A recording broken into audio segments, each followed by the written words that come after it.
Print, electronic మీడియాలలో పనిచేస్తున్న జర్నలిస్టులందరినీ కార్మికులుగా గుర్తించాలని, గుర్తింపు కార్డులు మంజూరు చేయాలని ఫోటో వీడియో జర్నలిస్ట్ అసోసియేషన్ జిల్లా అధ్యక్షులు మీసాల రామస్వామి కోరారు.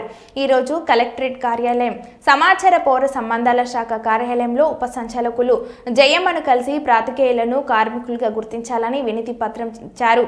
ఈ సందర్భంగా జిల్లా అధ్యక్షులు మీసాల రామస్వామి మాట్లాడుతూ, భారత ప్రభుత్వం పాత్రికేయులు మరియు ఇతర పాత్రికేయుల సంక్షేమ నిమిత్తం వర్కింగ్ జర్నలిస్టులకు ఇతర న్యూస్ పేపర్ ఎంప్లాయీస్ చట్టం 1955ను ఆమోదించి అమలుపరిచి నియమ నిబంధనలను అమల్లోకి తెచ్చారని, చట్టబద్ధమైన వేతన మండలి ఏర్పాటు చేశారని, అందుచేత చట్ట ప్రకారం పాత్రికేయులు ఇతర పాత్రికేయులను కార్మికులుగా గుర్తించడం అయిందని మీసాల రామస్వామి తెలిపారు.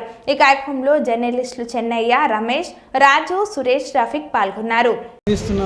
అదేవిధంగా కార్మిక శాఖ వారు వచ్చి గురువారం రోజున సమాచార శాఖ కార్యాలయంలో ఒక అవేర్నెస్ ప్రోగ్రాం ఏర్పాటు చేసి, ఆ తర్వాత వాళ్ళ ఆధార్ కార్డు అనుగుణంగా ప్రతి జర్నలిస్టుకు కార్మిక శాఖ తరపు నుంచి ఈ శ్రమ కార్డు వంటివి ఉచితంగా మంజూరు చేయడము, ఆ కార్డులు వాళ్ళకు ఫ్రీగా ఇవ్వడం అనేది జరుగుతుంది.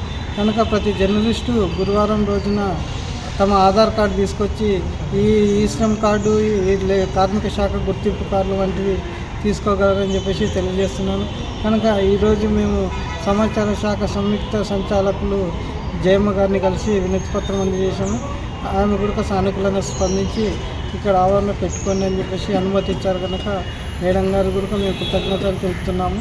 కనుక ప్రతి జర్నలిస్టు ఆధార్ కార్డు తీసుకొని గురువారం రోజు సమాచార శాఖ కార్యాలయానికి రావాలని, మీరు గుర్తింపు కార్డులు, ఈ శ్రమ్ కార్డు కార్మిక శాఖ తరఫున గుర్తింపు కార్డులు ఇస్తారు కనుక తీసుకోగలరని చెప్పేసి శిరస్సు నుంచి కృతజ్ఞతలు తెలుపుతున్నారు. అందరూ రావాలని కోరుతున్నారు.